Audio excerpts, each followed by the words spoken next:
Бүйрекке пайдалы тағамдар. Сәлем, алдарыңызда пайдалы кеңес арнасы. Менің еңбегімді бағалап, лайк басып, коммент қалдырып, қоңыраушаны басып қоюларыңызды сұраймын. Бүйрек бұл адам ағзасындағы ең маңызды мүшелердің бірі. Оның негізгі міндеті қанды токсиндерден тазарту. Егер де бүйрек ауыра бастағанын сезінетін болсаңыз, тамақтануға көңіл бөлу керектігін ескертеміз. Мысалы, кофе ішуді, тұзды тағамдарды, майлы, қуырылған тағамдарды шектеу керек дейді. Ендеше бүйрекке пайдалы тағамдарды тізіп көремін. Бірінші, гүлді қырыққабат. Гүлді қырыққабат А, К, В және С дәрумендерінің қайнар көзі. Дәл осы көкөністің бойындағы антиоксиданттар бүйрек жолдарында пайда болатын аурулардың алдын алып, қатерлі ісікті болдырмайды. Себебі гүлді қырыққабат бүйрек тінінің қабынуына қарсы тұра алатын бірден-бір көкөністің бірі.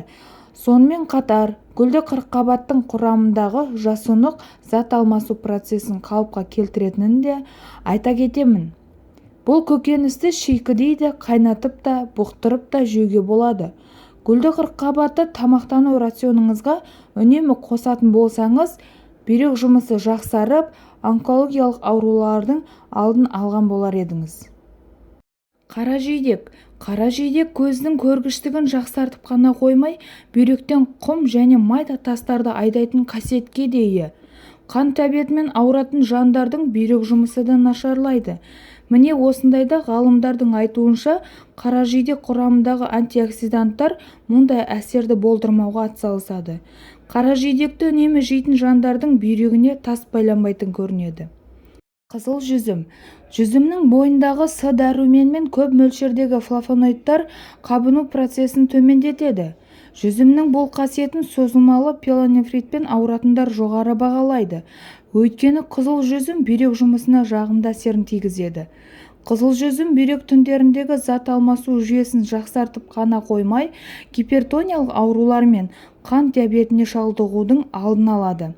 Аталмыш жемісті балғындай жеген пайдалы. Зәйтүн майы басқа майларға қарағанда зәйтүн майы бағалы әрі пайдалы заттарға бай. Оның құрамында пайдалы май қышқылдары көп болса, фосфор жоқ деп айтуға болады. Зәйтүн майын бүйрек ауруына шалдыққандарға және семіздікпен ауыратындарға қолдану ұсынылады. Әсіресе иммундық жүйе жұмысы бұзылғанда зәйтүн майын қолдану керек дейді мамандар. Тәтті бұрыш. Басқа көкөністер мен жемістер секілді тәтті болгар бұрышы да пайдалы дәрумендер мен калий элементіне бай. Көкөністе С дәрумені өте көп. Ғалымдар зерттеуіне сүйенер болсақ, тәтті болгар бұрышының пайдасы әлдеқашан дәлелденіп қойған. Бүйрек жолындағы қабынбалы аурулардың туындамауына болгар бұрышының бойындағы осы заттар көмектеседі. Иммунитетті көтеріп, қан диабетін алдын алады. Бүйрек жұмысына қандай көкөністердің пайдалы екенін білетіндер болгар бұрышын өз тамақтану рационына қосатыны белгілі. Ананас. Ананас бүйрек жұмысы бұзылғанда тропикалық жемістер мен цитрусты жемістерді, әсіресе банан, киви сияқты жемістер кері әсер етуі мүмкін. Сол себепті де бұл жемістерді жемегеніңіз абзал. Ал ананасы инфекциялық қабынбалы ауруы бары анықталған жағдайда ғана рационға қосқан дұрыс. Мүкжидек. Мүкжидектің антисептикалық қасиеті бұрыннан белгілі. Оның құрамындағы пайдалы заттар несеп айдайтын жолдардағы шырышты қабықшаларға бактериялардың жабысуына және де орналасуына жол бермейді. Инфекцияға қарсы тұрып, түрлі аурулардың алдын алуға септігін тигізеді. Сол себепті де болар мүкжидек шырынын неврологиялық аурулармен ауыратын науқастарға ішуге ұсынылады. Алла тағаламның бізге аманат етіп қылып берген бүйрегін аман сақтау үшін тұзды тағамдардан бас тартуыңызды және де табиғи өнімдерді көп қолдануыңызды сұраймын.